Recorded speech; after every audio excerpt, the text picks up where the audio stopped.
Hi, it's Martha Teeter again, here to talk with you for our December installment of the Emphasis on Sustaining Compassion.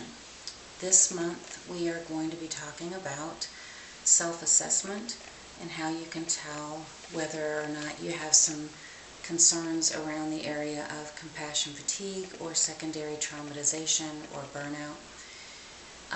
You have some information that Jason sent to you, including a book chapter, which is chapter 3 from the book that I've sent a couple other chapters out of. That chapter is focusing on the ProQOL, ProQOL, which stands for Professional Quality of Life Scale. That's the self-test that helps you determine your level of impact. And so that chapter is available to you. You've also got some scripture references and some discussion questions and an outline.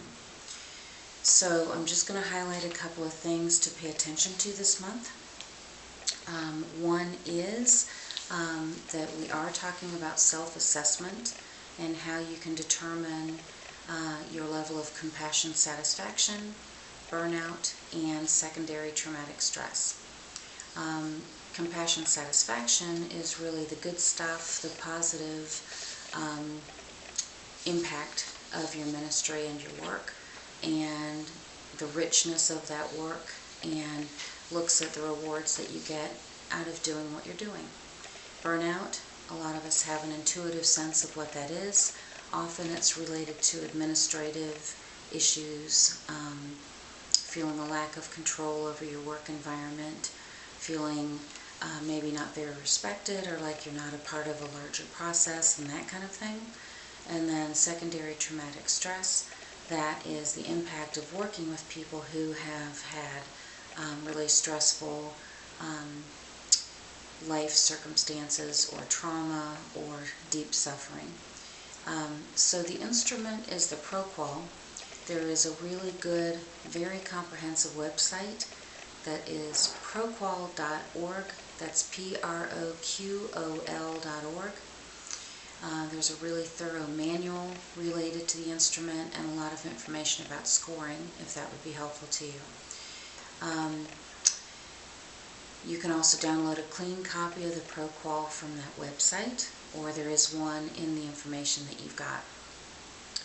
There is some flexibility around the choice of words in some of the items in this tool, and where it says helper, like my work as a helper, if you want to change that to better fit your circumstances, you could put my work with servants, my work in ministry, my work as a helper, whatever word fits for you.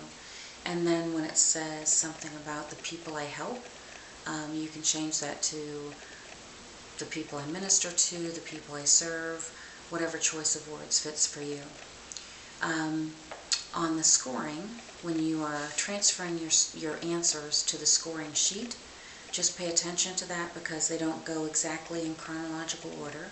So just make sure you're putting the right answers in the right slots on the scoring sheet. Also in the burnout section of the scoring sheet, you'll see that there are maybe 5 items where you need to flip your number or transpose your number.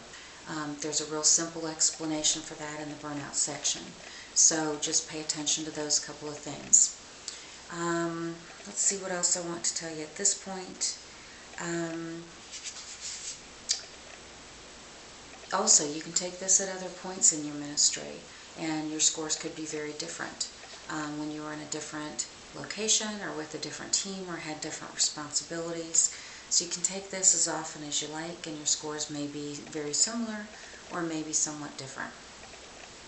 So, moving on to the discussion questions, I would suggest that y'all fill out, as individuals, fill out the ProQOL and do your scoring and kind of review what your scores look like. And then as a group, have a discussion about that. Talk as a group about any surprises that you saw.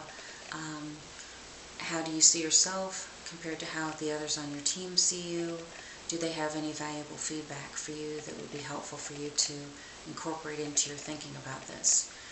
So the discussion questions, The first one is about any surprises that you got. Are you surprised that you have as much compassion satisfaction as you do, or as little compassion satisfaction as you do? Also talking with your team about how your scores look and how you think each other's scores look, and do you think they accurately reflect the struggles or maybe minimal struggles that you're having. Talking about burnout, since that often is related to the work environment and a feeling of participation and being valued. Talk as a team about what y'all can do to help reduce the risk of burnout for your team. Also, if you look at the potential negative effects of your work with servants, maybe y'all can talk as a team about are there things you can do to mitigate those negative effects? How can you as a team really support each other more effectively? That will enable you to continue to do your ministry for the long haul. And you will talk in some of the later sessions about how your team can really be a very powerful tool in helping support each other and really be effective in your ministry. So those are some of the discussion questions. I've got some scripture references down here as well that maybe you could read and pray about and discuss. So you've got some information for this month. Feel free to email me or contact me if you have any questions or comments or feedback. If anything's not clear, if there are things that you want to make sure that we cover in the upcoming segments of this, I'd be happy to do that. Or if you have any specific questions that you want me to address, I'm happy to do that as well. And I want to wish you all a wonderful, enriching, wonderful, celebratory Christmas season. Hope you all have a wonderful Christmas, and I'll see you when we do our January installment. Thanks a lot.